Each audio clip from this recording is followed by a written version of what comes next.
Salut, c'est Guillaume. Je vous propose de découvrir un extrait du prochain épisode de Course épique. Course épique, c'est chaque semaine un invité, une course, une histoire hors du commun.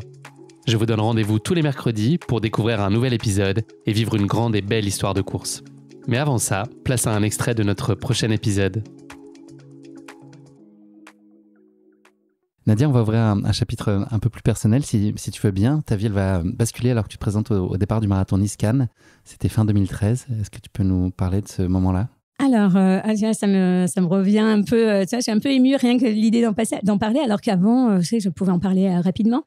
Alors, pour le marathon Nice-Cannes, j'étais prête à partir. Je mets ma brassière et je sens qu'il y a quelque chose au niveau de la poitrine. C'est pas une boule, c'est genre un petit rectangle un peu dur. Enfin, vraiment, je sentais quelque chose de dur sous le sein droit. Et là, je me suis dit, c'est bizarre. C'est pas normal. Je l'ai senti vraiment tout de suite. Je me suis dit, ça y est, ça doit être ça. C'est pas possible. J'ai pas pensé à autre chose. Et quand j'ai commencé ma course, donc je suis partie sur la course, donc grand soleil, du vent, le sable qui pique les jambes.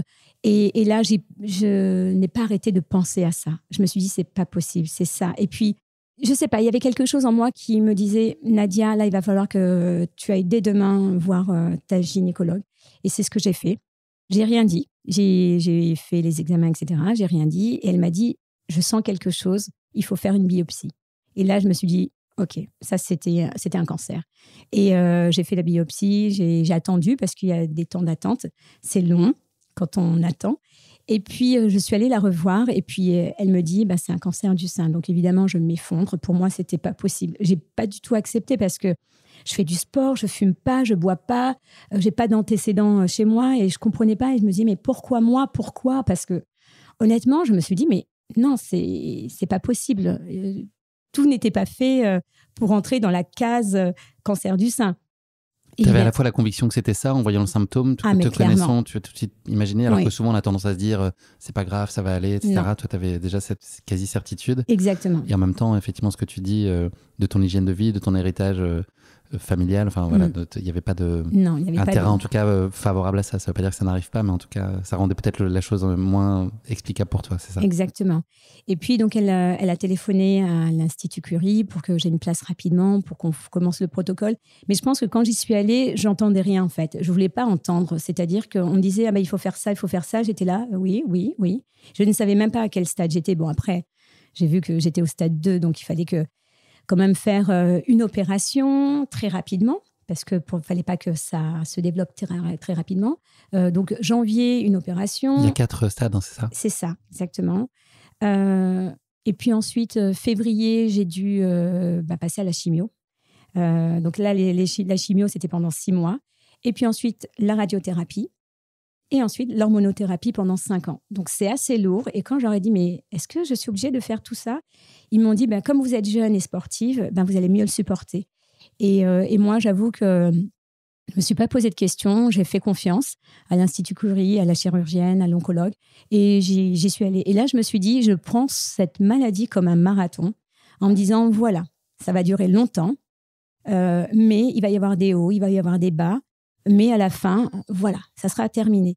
Je sais que... Donc, tu l'as abordé de façon très positive et conquérante aussi, enfin combative en tout cas. Plutôt combative parce qu'en fait, comme j'avais des enfants en très bas âge, donc j'avais pas envie de leur montrer que maman était malade ou maman ne pouvait plus faire les choses, même s'ils voyaient bien qu'il y avait quelque chose. Je leur ai expliqué que j'allais être soignée, que j'allais guérir. Ma fille l'a moins compris parce que pour elle, c'était « je suis malade, point ». Et c'est vrai que c'était un peu plus compliqué. Mais oui, je me suis dit, je vais continuer tant que je peux bouger, je vais bouger. Donc, il y a eu un moment de l'acceptation quand même dans tout le cheminement que tu as dit. Est-ce qu'au bout d'un moment, tu as quand même assimilé cette idée et tu t'es dit, OK, je dois vivre avec ça et maintenant je vais mener ce combat-là ? Ça a été dur. Je pense que j'ai accepté, mais au début, en fait, ça a été par phase. Au début, c'était un moment de colère. Je dis non, mais c'est pas possible. Pourquoi moi ? Donc, oui, un véritable moment de colère. Après, il y a eu un moment de tristesse, mais je ne pouvais pas trop montrer. Donc, c'était vraiment quand j'étais toute seule. Je me suis dit, mais waouh, c'est lourd ce que tu as et puis tu peux en mourir. Donc, c'est vrai que j'avais ça en tête.